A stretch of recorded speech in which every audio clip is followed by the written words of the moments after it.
주의 이름을 찬양합니다. 선포된 말씀이 여러분 각 사람에게 꼭 필요한 은혜가 될 줄로 믿습니다.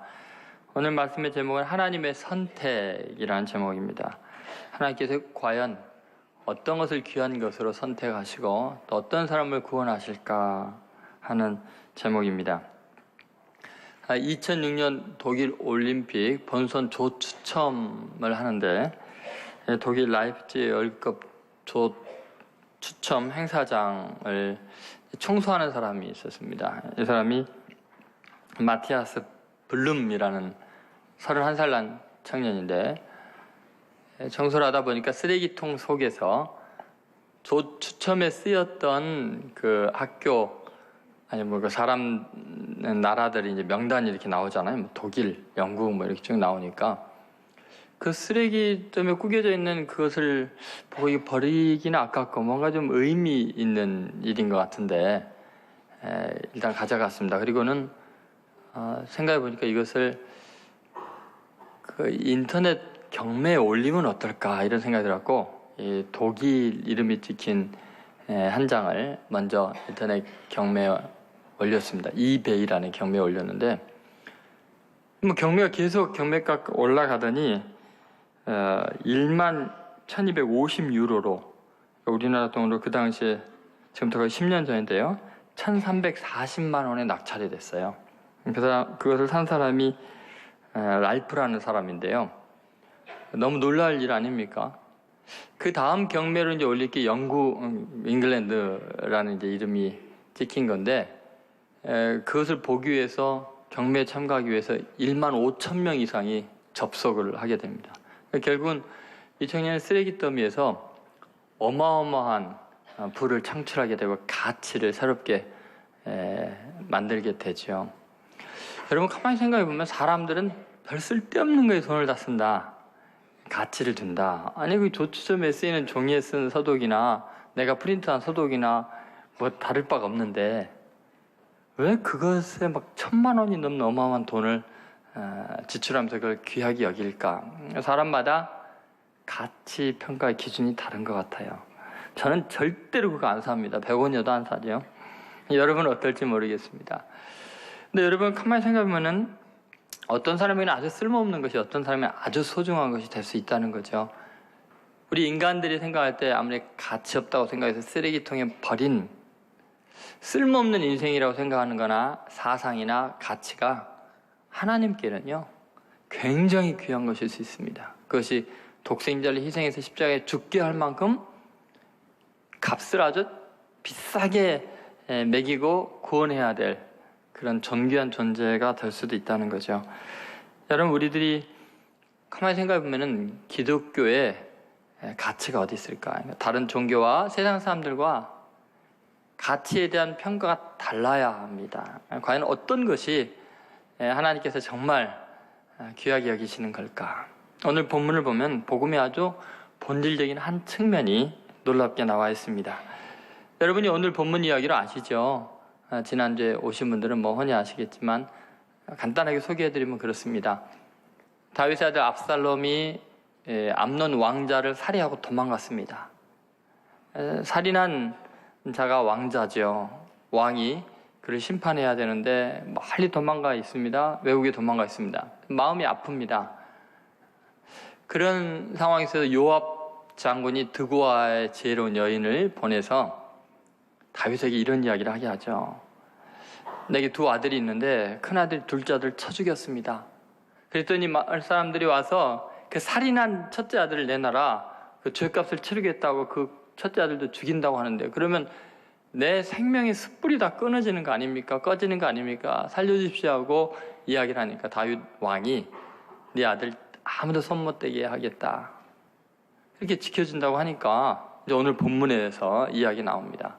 드고아 여인이 정색을 하고 정말 왕에게 죄송합니다만 한 말씀 드리겠습니다 하고 하는 말이, 왜 내 아들에게 적용하는 것과 왕의 아들 압살롬에게 적용하는 게 다릅니까? 그거 혹시 왕이 죄 짓는 자와 같이 되는 거 아닙니까? 내 아들을 살려주고 죄를 용서해 줬다면 왕자님도 살려주고 용서해 주셔야죠. 데려오셔야죠. 이제 그런 이야기를 하는 내용입니다. 근데 여러분, 이 본문을 통해서 하나님께서 우리에게 주시는 아주 놀라운 구원의 메시지가 있습니다. 이제 몇 주간에 걸쳐서 저희가 그 의미를 한번 깊이 생각해 보려고 합니다. 첫 번째 우리가 생각할 아주 중요한 하나님의 가치 있게 여기는, 아주 우리는 하찮게 여기는데 하나님이 귀중히 여기는 것 중에 하나가 뭐냐면 죄 아닌 죄가 있다는 것입니다. 한번 따라하세요. 죄 아닌 죄가 있다.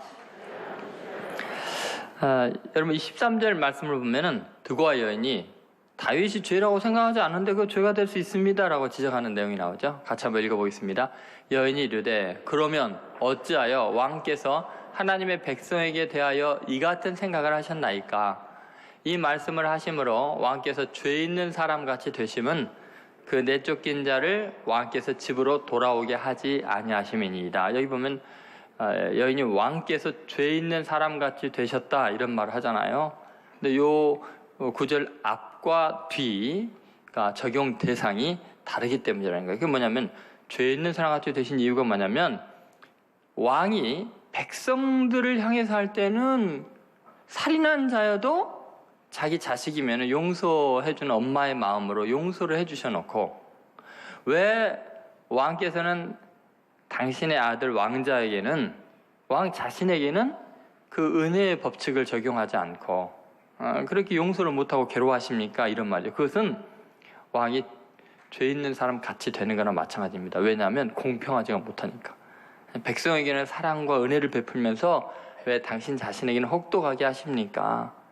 그것은 판단하는 자로서 왕으로서 재판자로서 공평하지 못한 겁니다. 왕께서 아무리 생각해도 내 아들을 죽일 수 없다고 생각하셨다면 살인한 내 아들을 어머니의 마음을 입장을 생각하고 율법대로 적용하지 않고 초율법적인 은혜를 베푸셨다면 왕자님에게도 은혜를 베푸셔야죠. 왜 백성들에게는 자상하시면서 당신 자신에게는 그렇게 엄격하십니까? 공평하지 않습니다. 그것은 죄 아닌 것 같지만 죄입니다. 판단을 동일하게 하셔야죠. 동일한 잣대를 대셔야죠. 이런 이야기입니다. 여러분, 가만히 생각하면 우리들은요, 그리스도인으로서 하나님의 말씀을 배우고 그리스도의 사랑을 경험하고 나면 생각보다 다른 사람들한테 호의적일 때가 있습니다. 다른 사람이 어떤 아픔을 겪고 있고 죄에 대해서 괴로워하고 고민하고 있으면 그 사람이 와서 특히 상담을 할 때면 어때요? 그리스도께서 다 용서해 주시는데 왜 이렇게 괴로워하세요? 새 출발하세요. 그렇게 은혜에 대한 이야기를 합니다. 그런데 그렇게 말했던 사람이 정작 자신의 실수와 죄의 허물에 대해서는 굉장히 고뇌하고 힘들어합니다. 용서를 못하고. 여러분, 그걸 한번 생각해 보세요. 저도 가만히 보니까 그런 측면이 아주 많았던 것 같아요. 어떤 죄를 지어도 누가 와서 상담을 해도 그리스도 십자가의 보혈로 용서와 그 회개로 인한 놀라운 새로운 희망의 세계를 이야기하면서 제가 제 자신에 대해서는 늘 잘못하고 실수할 때마다 입에서 자꾸 버릇처럼 나오면서 제 자신을 정죄하는 거예요. 이 한심하니까. 너가 목사냐? 목사들 자격이 어딨냐? 빨리 그만둬야지. 그런 소리를 제 자신에게 하게 돼요. 근데 여러분, 이런 말씀을 보면은 하나님께서는 우리가 다른 사람에게 베푼 은혜의 세계, 율법을 초월한 은혜의 질서를 우리 자신에게도 그대로 적용하기를 원하십니다. 그것이 하나님에게는 굉장히 중요한 관점이에요. 이게 진짜 너가 복음을 믿는다면 너 자신에게도 복음으로 적용하라. 지금 드고와 여인을 통해서 주님께서 다윗에게 지적해 주는 게 뭐냐면 당신이 스스로에게 엄격한 것이 옳은 것 같지만 정말 은혜의 세계를 펼치기를 원한다면 공평해야 됩니다. 당신 자신에게 먼저 은혜로울 수 있는 사람이 되어야 합니다. 여러분, 우리는 죄가 아닌 것 같지만 이런 죄를 짓고 있는 경우가 참 많다는 거죠. 주님께서 지금 이 드고와 여인을 통해서 다윗에게 위로하는 말씀은 그런 것입니다. 너가 구절에 있는 말씀대로 너 왕위와 왕의 권위를 걸고서라도 그 불쌍한 여자를 용서해 주지 않았냐? 그 아들을 구원해 주지 않았냐? 그러면 너가 얼마나 인격적으로 훌륭한 거냐? 그것만으로도 충분하다.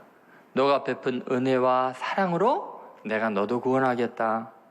너 아들 압살롬도 용서를 하겠다. 하나님의 이 마음이 지금 이 성경 9절에 드고와 여인의 입을 통해서 그대로 드러나고 있는 것입니다. 여러분, 하나님께서는 이처럼 우리의 마음의 상처를 치유하기를 원하십니다. 다른 사람은 사랑으로 치유하면서 정작 자신은 죄책감으로 힘들어하는 정직하고 순수하고 하나님 앞에 바르게 살고자 하는 여러분들을 주님은 위로하기를 원하십니다. 그래서 여러분, 하나님은 우리가 동일한 기준으로 나와 다른 사람에게 적용하지 않는 것이 죄 아닌 또 다른 죄다, 이렇게 이야기하는 거죠. 두 번째, 오늘 본문에서 보여주는 아주 중요한, 하나님이 중요하게 여기는 가치가 있습니다. 그것은 새로운 심판의 기준이 있다는 것입니다. 한번 따라하세요. 새로운 심판의 기준이 있다.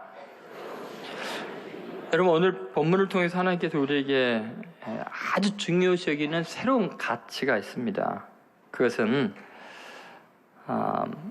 지금 다윗의 집안, 또 다윗에게 심판을 행할 때 그들의 행위대로 갚은 것이 아니고, 놀랍게 다윗 왕이 다른 백성에게 어떻게 행했느냐라는 걸 기준으로 다윗을 다루고 있다는 것입니다.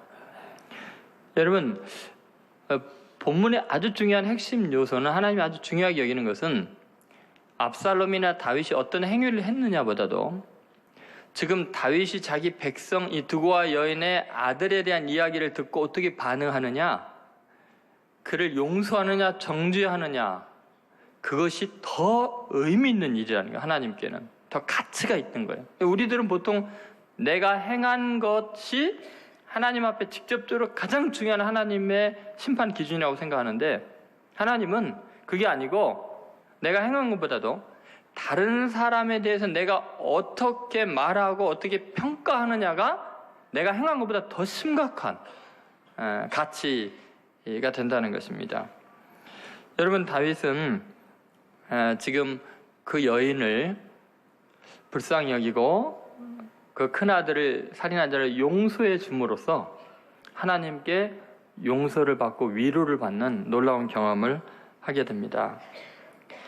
여러분, 이것은 굉장히 차원 높은 심판의 기준입니다. 다시 말해서 이제 그리스도께서 우리의 죄를 담당하시려고 이 땅에 오실 것이고, 십자가에 못 박아 죽으심으로 모든 인류의 죄를 단번에 영원히 속량하셨습니다. 그리고 그것을 믿고 의지하는 자들은 자기의 죄 때문에 심판을 받는 게 아니고, 그 다음부터는 자기의 행한 죄는 이미 예수님이 다 용서하셨기 때문에 그 다음부터는 다른 사람의 죄에 대해서 내가 어떤 태도를 취하느냐에 따라서 그 태도 그대로 내가 심판을 받게 된다는 거죠.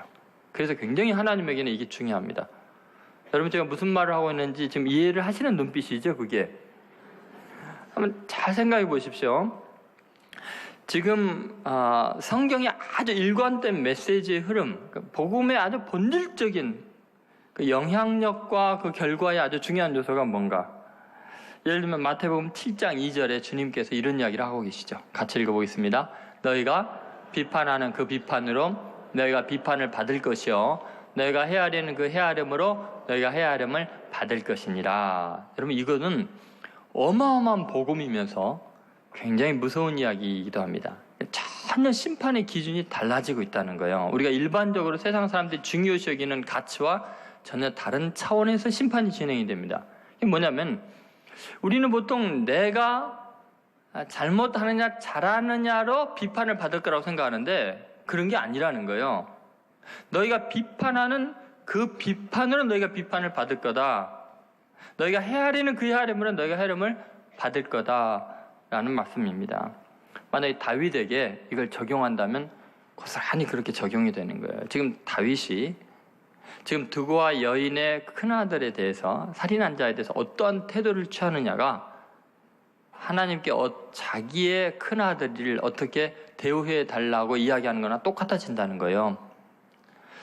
여러분, 이것은 어마어마한 이야기입니다. 왜냐면요, 그동안 우리의 삶을 통해 지은 죄도 많이 있고 앞으로 지을 죄도 많이 있는데 실수가 많은 것이 인간이기 때문에, 그런데 그 모든 죄 문제를 하나님이 지금 가치 있게 여기는 게 아니고 우리가 다른 사람의 죄에 대해서 어떠한 자세를 취하느냐, 그걸 가치 있게 여긴다는 거예요. 그거에 따라서 우리를 비판할지 아니면 헤아릴지를 결정한다는 거죠. 어떻게 우리를 대우하실지를 결정한다는 거예요. 이것은 예수님께서 아주 일관되게 주장하는 아주 중요한 새로운 심판의 기준이고 새로운 질서이고 영적인 차원입니다. 마태복음 6장 14절에 보면은 이렇게 나와 있습니다. 같이 읽겠습니다. 너희가 사람의 잘못을 용서하면 너희 하늘 아버지께서도 너희의 잘못을 용서하시려니와, 이렇게 나왔죠. 만약 그렇지 않으면 용서하지 않겠다는 거죠. 그러니까 다시 말해서 우리가 다른 사람에 대해서 어떤 태도를 취하느냐가 하나님께 나를 그렇게 대해주세요라는 그런 말이 된다는 것입니다. 그럼 이것은요, 어마어마한 이야기예요. 내 죄 용서받는 방법이 간단합니다. 다른 사람 다 용서해줘버리고 심판하지 않고 불쌍히 여기고 사랑하면 내 죄를 묻지 않고 다 용서하는 거예요. 우리가 회개한 상황에서는 어마어마한 자유를 누리게 되는 거죠. 주기도문에도 우리가 그러잖아요. 우리가 우리에게 죄 지은 자를 사하여 준 것 같이 우리의 죄를 사해달라 하잖아요. 생각해보면 우리가 죄 지은 거에 대해서 대가를 치르고 잘못했습니다 하고 어떤 행위를 하면, 선행을 쌓으면 우리의 죄를 사해 주세요가 아니고, 예수님이 가르쳐 준 건 뭐예요? 우리가 다른 사람의 죄를 어떻게 다루느냐가 우리 죄가 어떻게 됐냐를 스스로 결정하게 된다는 것입니다. 그러니까 심판의 최종 판결권이 우리에게 있다는 거예요. 내가 다른 사람을 어떻게 하느냐가 내 운명을 결정한다는 거죠. 가마리엘 베일리라는 사람이 그래서 이런 말을 했습니다. 같이 읽어보겠습니다. 가장 많이 용서하는 자가 가장 많이 용서를 받는다. 그래요, 여러분. 왜냐하면 남을 비판하지 않는 사람은 비판을 받지 않으니까. 시편 103편 10절에서 14절에 보면 왜 이런 원리를 하나님이 만드셨을까? 독생자를 보내셔서 결국은 그 하나님의 마음이 느껴집니다. 한번 같이 읽어보겠습니다. 우리의 죄를 따라 우리를 처벌하지 아니하시며 우리의 죄악을 따라 우리에게 그대로 갚지는 아니하셨으니 이는 하늘이 땅에서 높음같이 그를 경외하는 자에게 그 인자하심이 크심이로다. 동이 서에서 먼 것 같이 우리의 죄가를 우리에게서 멀리 옮기셨으며 아버지가 자식을 긍휼히 여김같이 여호와께서는 자기를 경외하는 자를 긍휼히 여기시나니 이는 그가 우리의 체질을 아시며 우리가 단지 먼지뿐임을 기억하심이로다.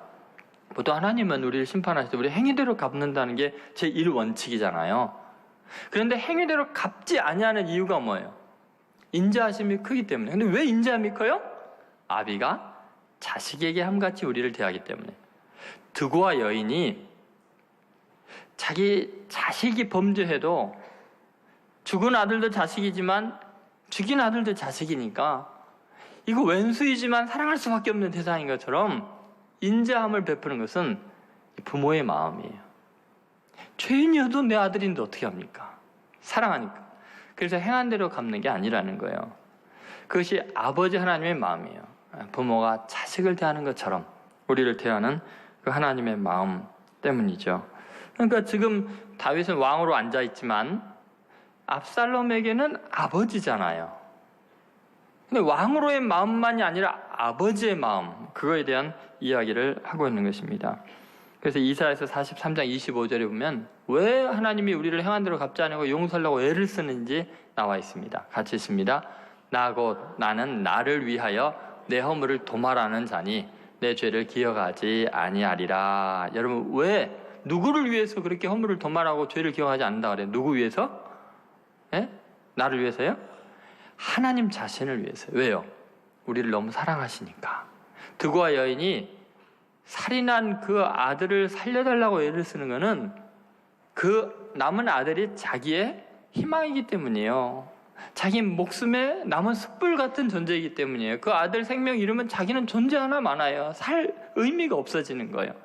그것이 하나님의 마음이라는 거예요. 그것이 압살롬을 바라보는 다윗의 애타는 마음이죠. 그러므로 여러분, 우리는 다른 사람에 대해서 어떤 태도를 취하느냐는 하나님의 이 마음을 이해하고 있느냐 없느냐를 결정하게 됩니다. 폴 틸리가 그래서 이런 말을 했어요. 같이 읽어보겠습니다. 과거를 버리지 못하면 그것이 현재의 굴레가 된다. 다른 사람에 대해서는 용서를, 하나님께 대하여는 회개를 통하여 온다 그랬습니다. 여러분, 이게 참 인간의 이중적인 그 위상을 이야기하죠. 다른 사람에 대해서는 용서를 한다는 것은 자기가 마치 심판자에 있는 것 같잖아요. 피해자이기 때문에 아마 그런 착각을 하지만, 그러나 하나님께 대해서는 뭐를 해야 돼요? 회개해야 되는 죄인이에요. 그렇기 때문에 우리가 다른 사람의 죄에 대해서 따지고 비판하기 앞서서 하나님 앞에 내가 회개할 또 다른 죄인이라는 걸 잊어서는 안 돼요. 그래서 내가 지금 이 사람에게 어떻게 비판하고 헤아리냐가 하나님 나 좀 이렇게 해주세요 라는 것이 돼버려요. 그래서 정말 하나님의 사람들, 하나님 은혜로 사는 사람들은 이 비밀을 알아요. 예를 들면은 하나님께서 역사상 가장 위대하게 쓴 사람 중에 한 명이 아브라함 링컨이죠. 그가 매일 했던 게 뭘까요? 자, 같이 읽습니다. 나는 매일 용서하는 마음으로 살겠다. 왜요? 자기가 하나님께 용서받아야 될 게 많거든요. 하나님 은혜 없이는 못 살거든요. 여러분, 이제 새로운 심판의 기준이 있다는 사실을 잊지 마십시오. 여러분이 행한 것이 문제가 아니에요. 진짜 중요한 것은 여러분에게 잘못한 사람들을 어떻게 대하느냐가 여러분 인생의 심판의 기준이 된다. 그래서 우리가 세 번째 생각할 아주 중요한 하나님의 가치는 뭐냐면, 남 이야기하는 것이 자기 운명이다. 한번 따라하세요. 남 이야기가 자기 운명이다.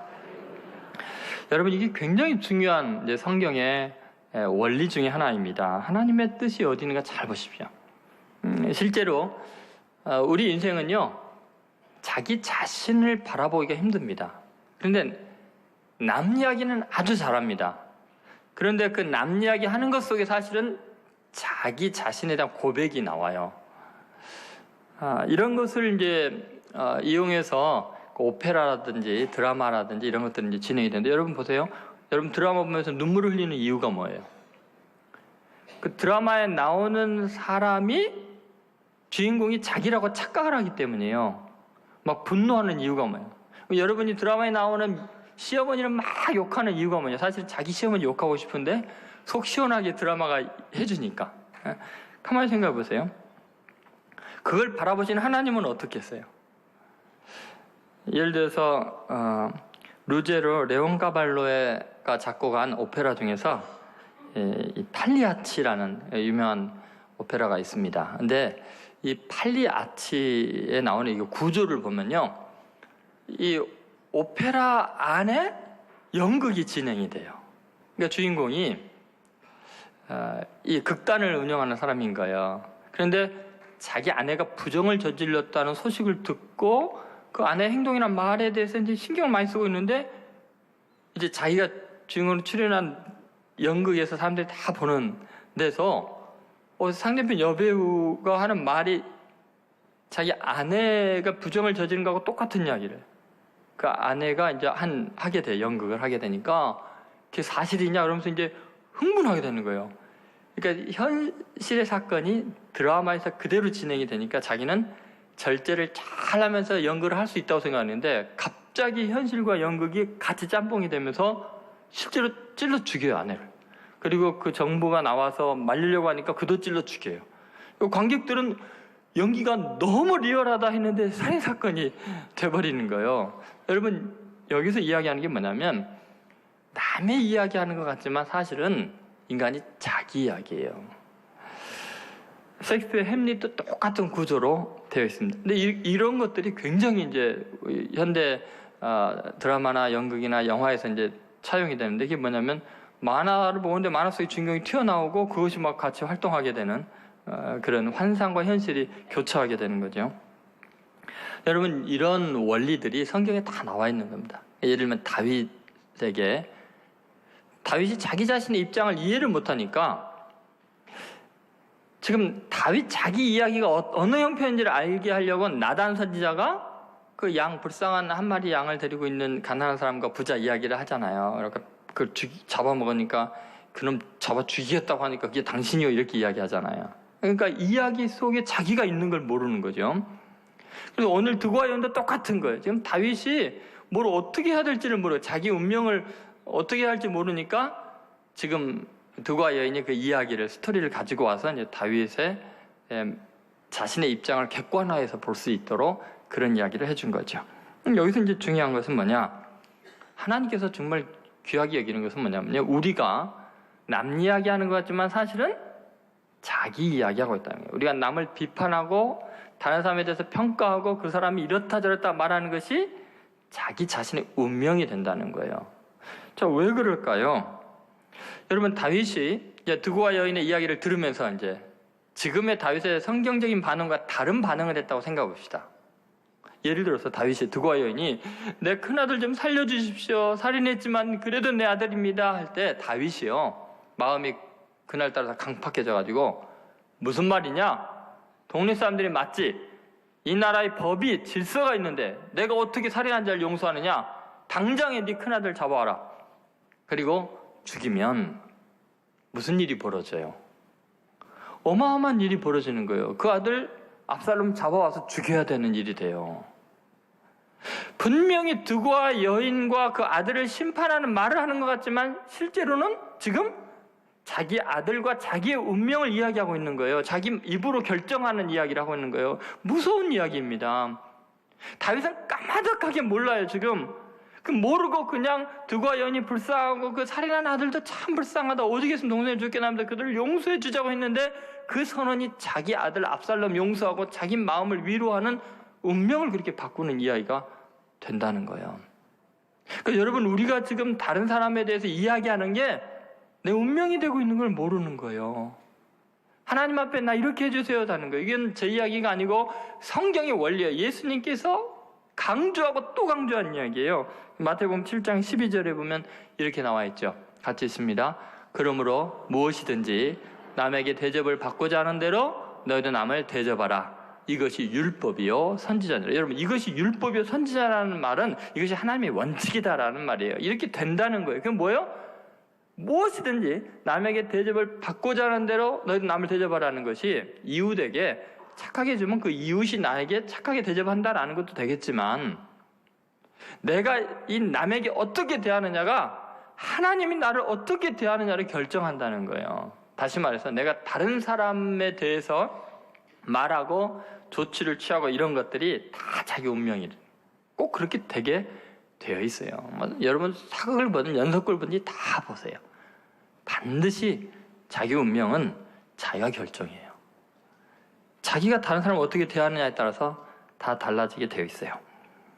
그리스도께서 보배로운 피로 우리를 용서하셨다면 우리는 엄청난 새로운 질서 속에 들어가는 겁니다. 완전히 차원이 다른 세계, 세상 사람과 다른 차원으로 들어가요. 그것은 내가 다른 사람을 어떻게 대하느냐로 내 모든 걸 바꿀 수 있다는 거죠. 마태복음 18장에 나오는 용서에 대한 그 유명한 비유가 있죠. 1만 달란트 빚진 사람 이야기. 여러분 다 아시죠? 한 왕에게 신하가 있는데 1만 달란트를 빚졌대요. 그 말은 갚을 수 없는 빚이죠. 1만 달란트는 60만 년을 일해가지고 그 일당을 하나도 쓰지 않고 다 내놔야 1만 달란트를 갚을 수 있어요. 그러니까 인간이 조상 후손까지 다 해도 안 되는 거예요. 갚을 수 없는데 자기가 갚겠대요. 그 말을 듣는 순간 왕이 얘가 제정신 아니구나, 계산할 줄 모르는 바보구나, 불쌍히 여겨서 용서를 해줘요. 이건 뭐 도저히 갚을 방법이 없는데 갚겠다고 하는 거 보니까 얘는 정말 구제불능이라, 그래서 불쌍히 여겨서 용서를 해준 거예요.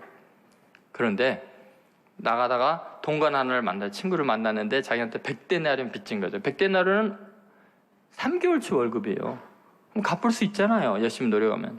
갚겠다고 하는데도 네가 안 갚았으니까 너는 뭐 허리라도 갚기 전에는 못 나온다고 감옥에 쳐 넣어버렸어요.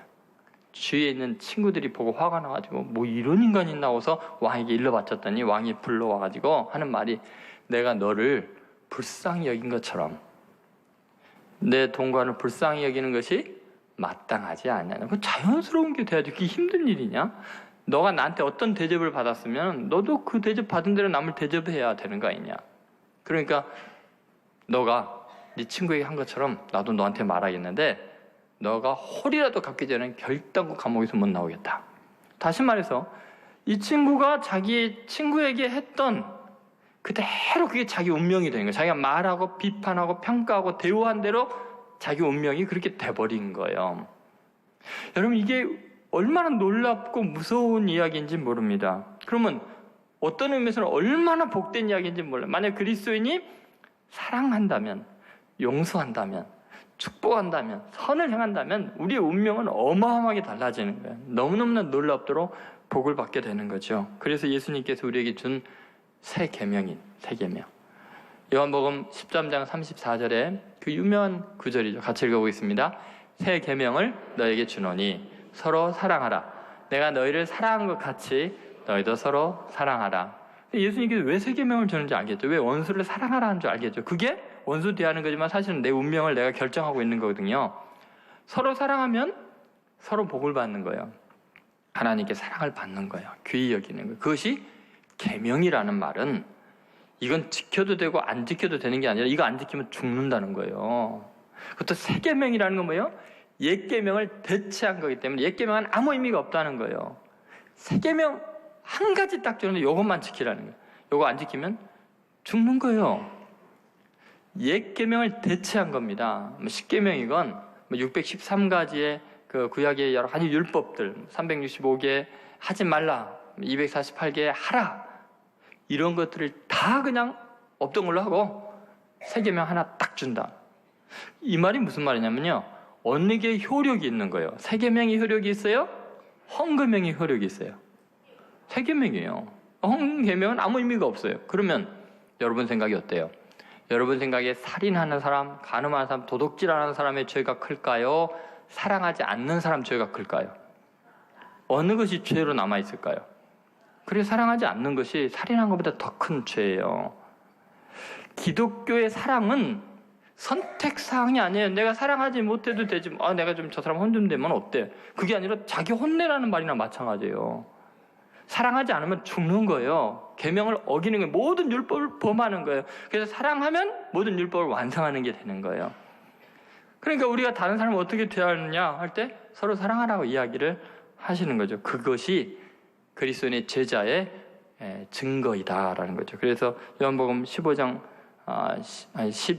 35절에 이렇게 말하죠. 같이 있습니다. 너희가 서로 사랑하면 이로써 모든 사람이 너희가 내 제자인 줄 알리라. 그리스도의 제자인 증거는 얼마나 교리를 잘 알고 있느냐, 예배를 얼마나 경건하게 드리냐, 얼마나 헌신하냐, 헌금을 많이 하냐가 아닙니다. 아무리 그래도 쓸데없는 헛짓이 될 수 있습니다. 뭐가 빠지면? 사랑하지 않으면 제자가 아닙니다. 그러니까 이게 심각한 거예요, 여러분. 지금 한국 교회가 너무나 많이 아파하고 힘들어해요. 지금 옳다 그르다로 어마어마하게 싸우고 정죄하고 고소하는데 그리스도의 제자가 아니에요.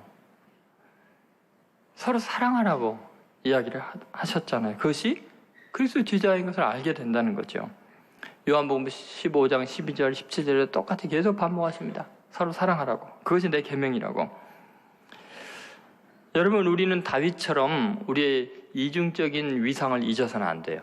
분명히 왕으로서 심판자로서 지금 드고와 여인의 아들을 심판하고 있는 것 같지만 그 심판의 선언이 자기 운명이 되는, 자기 아들도 죄인이고 자기의 비극을 자기가 결정할 수 있는 엄청난 자리에 앉아 있다는 거죠. 이것은 굉장히 상징적입니다. 여러분이 매일매일 이중적인 포지션에 있어요. 상도를 용서하면 하나님께 사랑을 받을 것이고, 용서하지 않으면 여러분 영원히 율법 가운데, 저주 가운데 있게 될 것입니다. 여러분 생각해 보십시오. 우리는 때로 기도할 때 굉장히 복음을 사랑하고 소중히 여기는 사람들이 대표 기도하거나 개인적인 기도할 때 하나님 나는 죄인입니다, 용서해 주십시오, 겸손히 기도하고 눈 뜨고 나서부터 잘못한 사람들 찾아와서 혼내고 있으면 그게 뭡니까? 여러분, 복음이라는 건 정말 십자가의 보혈의 능력을 믿는다는 것은 이미 다른 사람의 죄가 다 용서받은 것을 믿는 겁니다. 내 죄가 용서받은 것처럼. 그러면 사랑하고 용서하고 이해해 주는 것만이 우리가 할 일이죠. 여러분, 다시 한번 주의 복음의 능력을 회복하시기를 바랍니다. 다시 한번 한국교회가 또 우리 교회가 서로 사랑하기를 바랍니다. 죄 아닌 것 같은 죄 더 이상 짓지 마십시오. 심판의 기준이 지금 우리가 생각하는 것과 완전히 다르다는 것을 잊지 않아야 돼요. 그리고 이제는 서로 사랑하고 용서함으로 다른 사람을 축복하는 것이 나를 축복하는 것이요. 반드시 돌아온다고 주님 말씀하셨잖아요. 그냥 복음은 일관됩니다. 다른 사람들을 축복하는 것, 나를 축복하는 것입니다. 용서하는 것, 나를 용서하는 것입니다. 사랑하는 것, 나를 하나님께 사랑받게 하는 것입니다. 그래서 이제 오늘부터 여러분은 고민이 많이 될 거예요. 또 흉을 보려고 말을 하려고 그러면 이 말씀이 떠오를 거예요. 그래서 여러분 오늘부터 까칠한 삶을 살아야 될 텐데 그 십자가 붙들고 승리하시기를 주의 이름으로 축원드립니다.